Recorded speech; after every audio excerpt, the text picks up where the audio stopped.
In this lecture, we will discuss a couple more examples of boundary value problem and initial value problem in heat transfer. At the end of this lecture, you will learn how to derive a boundary value problem from the energy balance for a hollow cylinder and solve it analytically. You will also learn how to derive an initial value problem from the energy balance for a solid sphere that is cooling in some medium.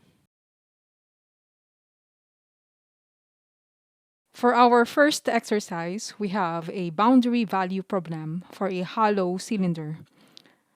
This problem will give you practice deriving and solving the heat conduction equation in cylindrical coordinates.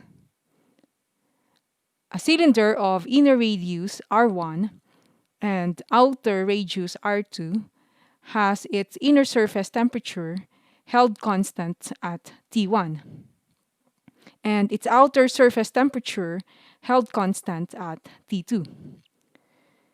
The ends of the cylinder are insulated and there is no generation within the cylinder, so a uniform temperature in the axial direction can be assumed.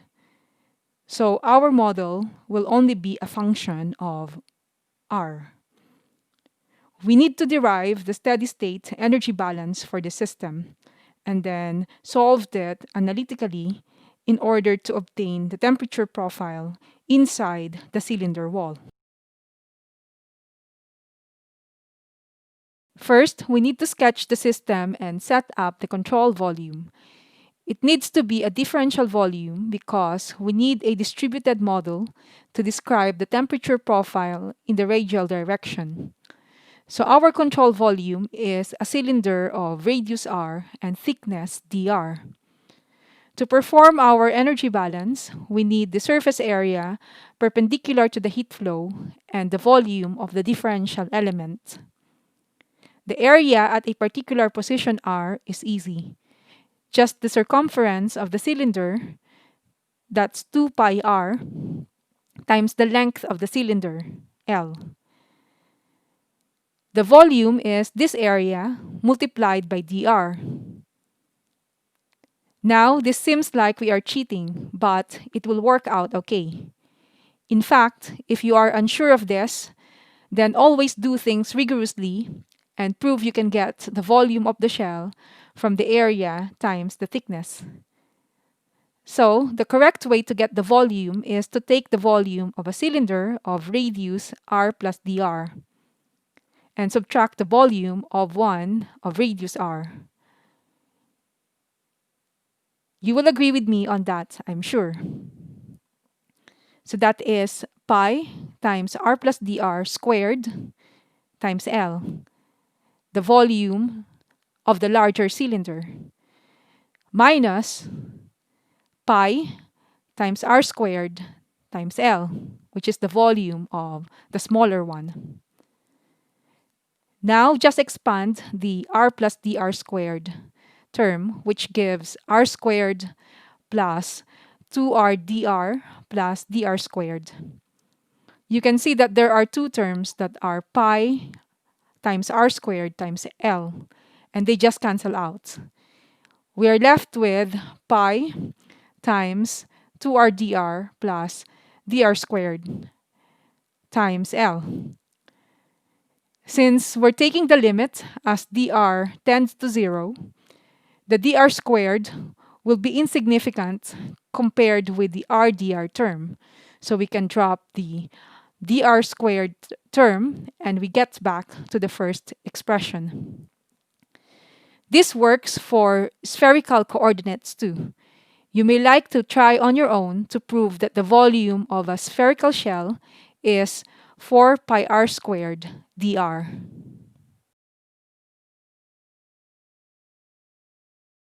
Now that we have the volume and area for the control volume, we can write the energy balance. As always, start from the general balance and put in the information we have. There is no generation term, so this is 0. The problem says steady state. but let's leave the accumulation term for now. For the accumulation term, we have the change in energy within the control volume, and that can be expressed as the derivative of the density times the molar heat capacity times the temperature times the volume, which is constant. So it's outside the derivative with respect to time. And we substitute in the expression for the volume that we found before, 2 pi r L times dr. The area perpendicular to the heat flow, AC, is 2 pi r L, which is multiplied by the heat flux in, Q at R. So small q at R. And the heat flux, Q, small q, at R plus dr.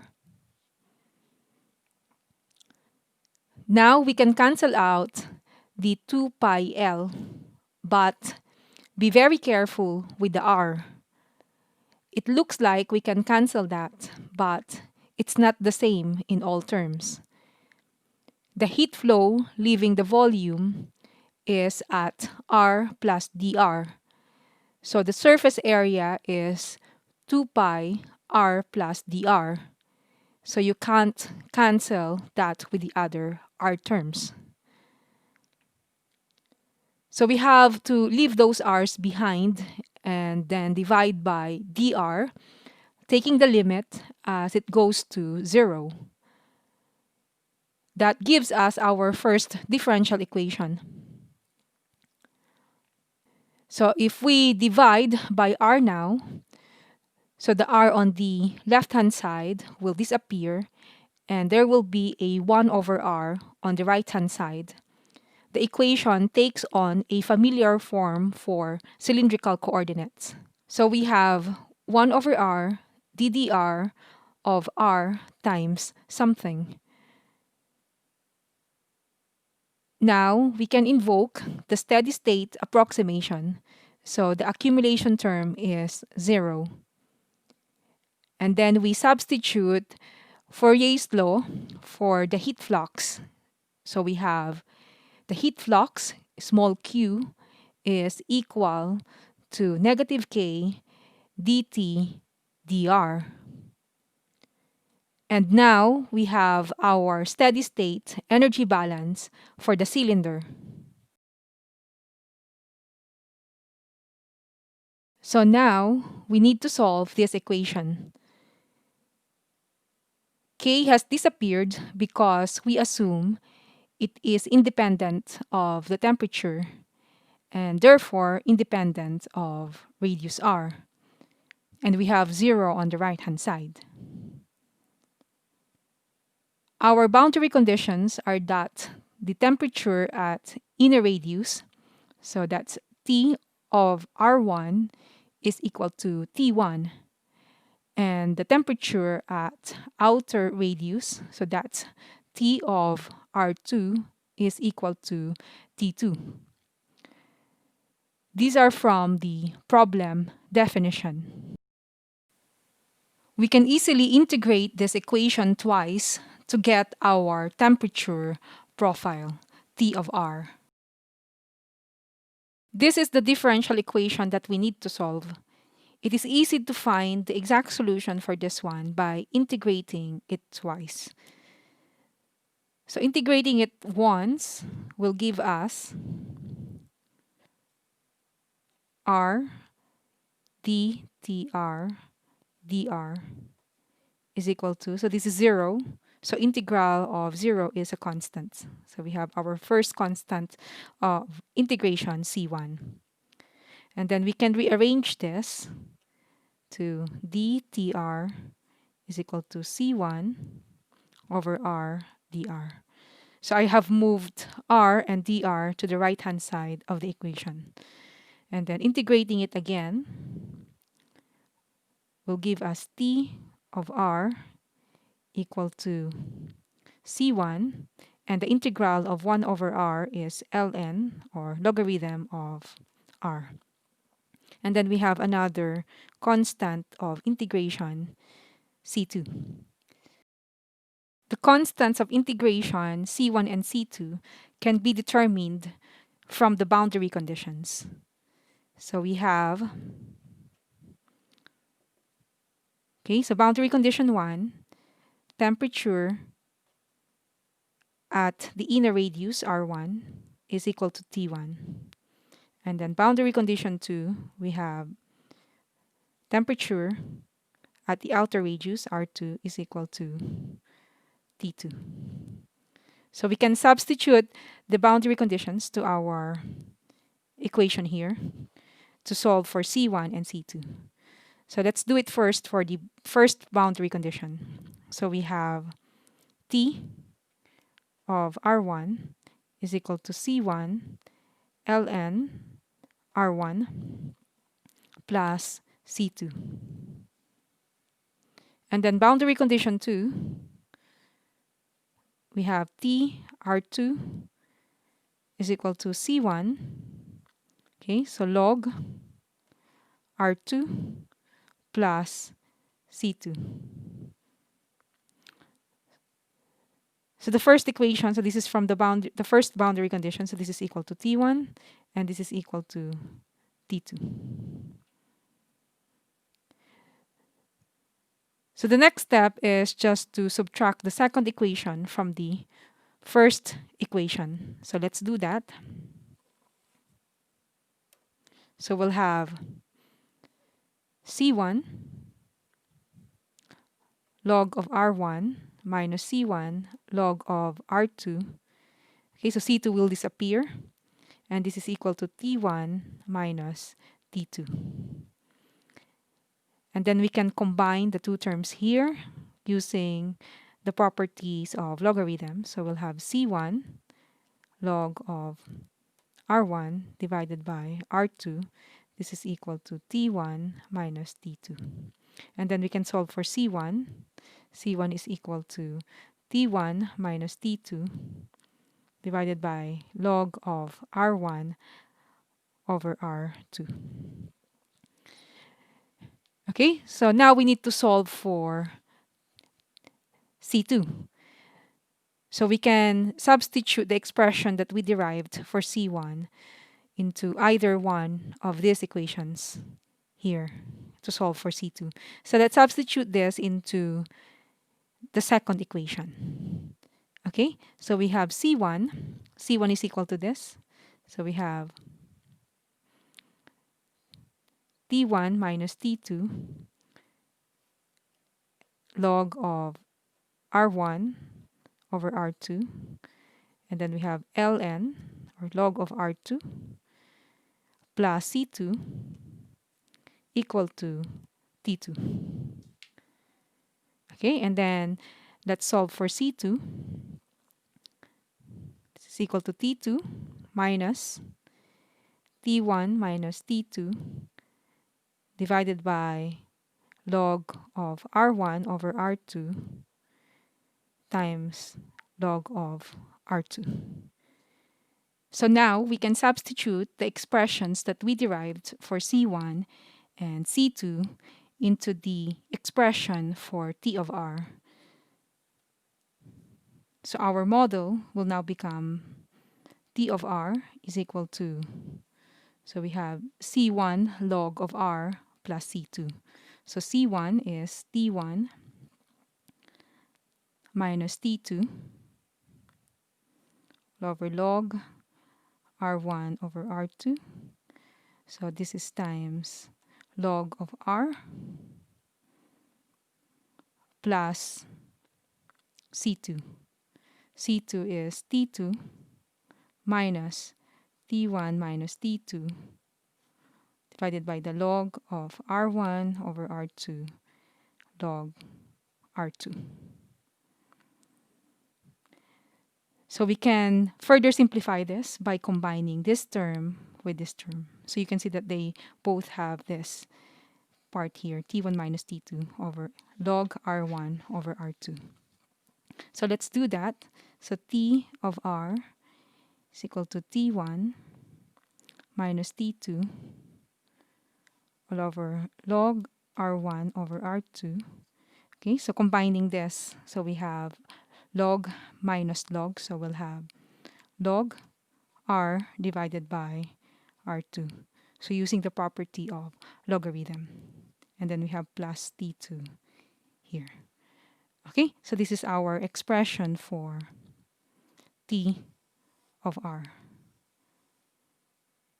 When solving for C2, if you've used the first boundary condition instead of the second one, as we did here, then you'll end up with a different expression to this. But we can show that the two expressions are equivalent. So let's do that. So from here, okay, so we'll substitute C1 into the first equation. So we'll have C1 is equal to this. So we have T1 minus T2 divided by log of R1 minus R2. Okay, and then we have log R1 plus C2 equal to T1. We can solve for C2. C2 is equal to T1 minus T1 minus T2 all over log of R1 over R2 times log R1. Okay, so you can see here that C2, the C2 here is different from the C2 that we have here. Okay, so T of R, so this expression, so we now have C1 and C2. So let's substitute C1 and C2 into our model. So T of R is equal to C1. So C1 is this. Okay, so we have T1 minus T2 divided by log of R1 over R2. So we have log of R plus C2. Okay, so log of R plus C2. C2 is T1 minus this term. Okay, so we have plus C2 plus T1 minus T1 minus T2 all over log R1 over R2 log R1. Okay, so again, we can simplify this using the property of logarithm. So we'll have T of R is equal to, so combining these two terms. So we have T1 minus T2 all over log of R1 over R2. Okay, so we'll have log. So we'll have log of R minus log of R1. So we'll have log of R divided by R1 plus T1. Okay, so this is our other expression for TR, which is different from the first one we derived. Okay, so here you have T of R, and then here you have R2 and T2. While in this one, you have R1 and T1. But we can show that the two are equivalent. Okay, so we can subtract this from this. Okay, so doing that, so we'll have TR minus TR, so that's 0. And then we'll have this, T1 minus T2 divided by log of R1 over R2 log of R over R2 plus T2, okay, minus this. So minus T1 minus T2 divided by log of R1 over R2 minus T1. Okay? So again, we can combine the terms. Okay, but before that, I forgot to write this one. So we'll have log here, R over R1. Okay, so we can combine the terms with the logarithms. Okay, so we'll have 0. So we'll have T1 minus T2 log of R1 over R2. So here we have log of R over R2, and here we have minus log of R over R1. So we can write that as log R over R2. Okay. So it's a minus, so it will become a division, but I can just write the reciprocal of this. So this is R1 over R. Okay, and R will cancel out. So we have plus T2 minus T1.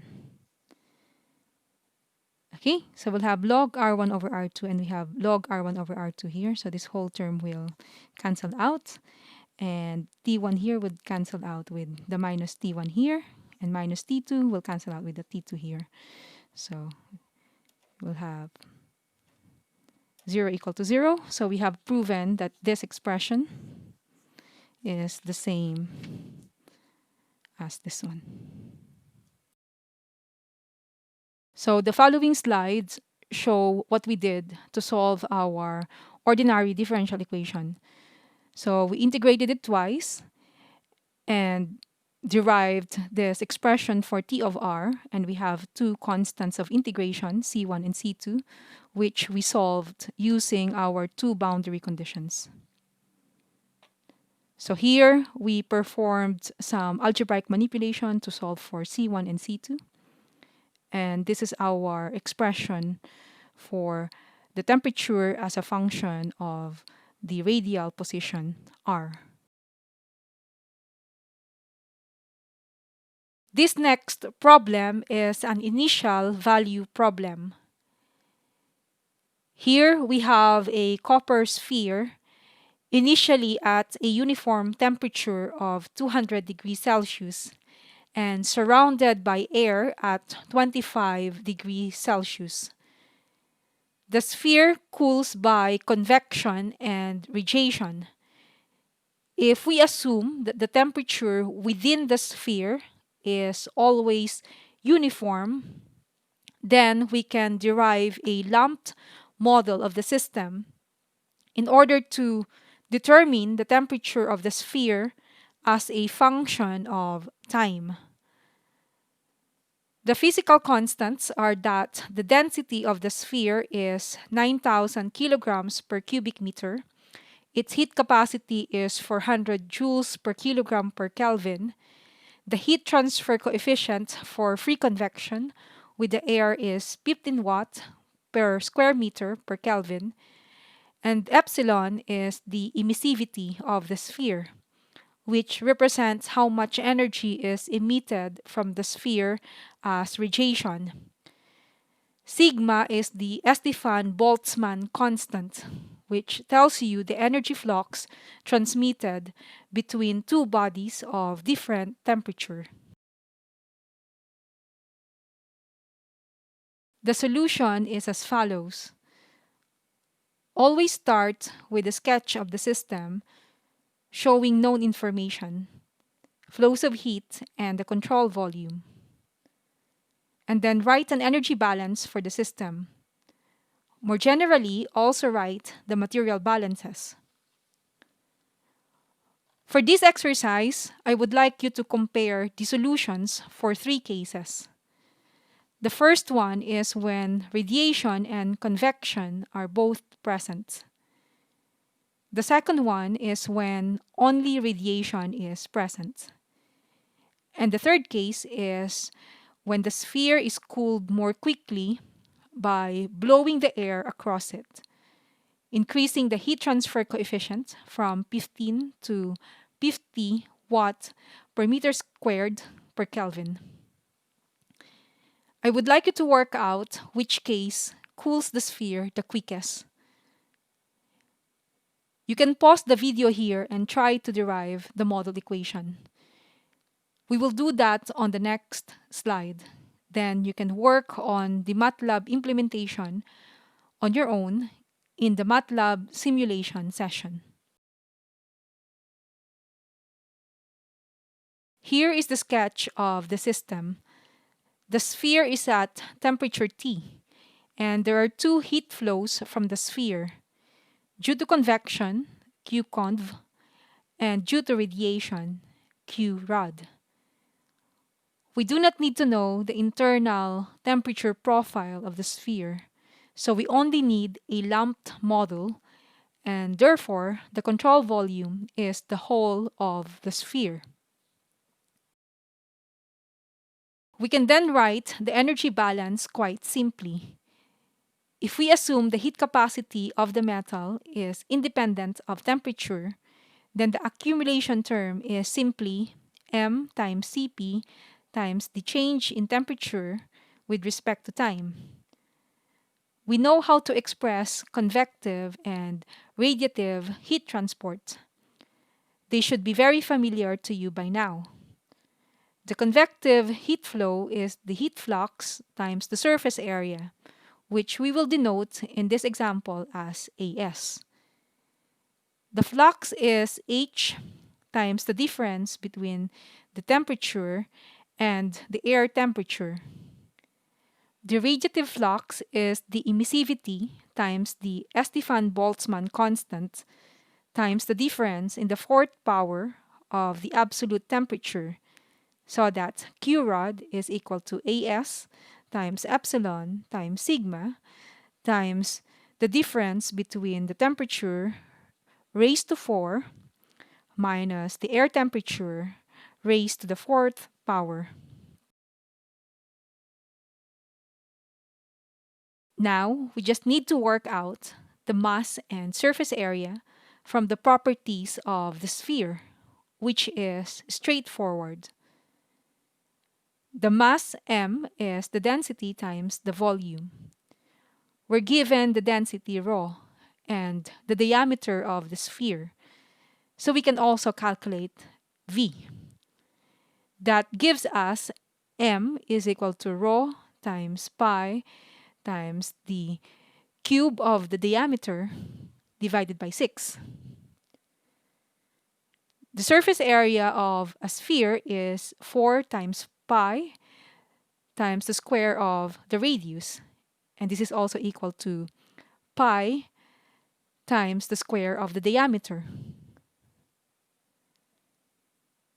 Substituting in and rearranging gives us our final equation.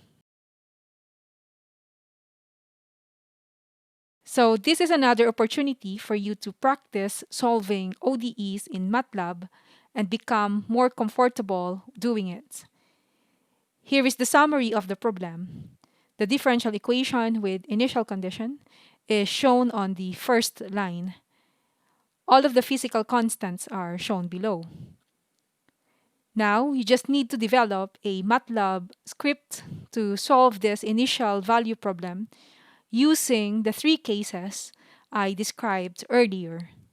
So one with both free convection and radiation present, 2 with only radiation, and 3 with only forced convection, so that the heat transfer coefficient H becomes 50 watt per meter squared per Kelvin in this case. Identify in which case the sphere cools most quickly. So you can download the full problem sheets from Moodle and start working on the questions so that you'll be ready in our next live session.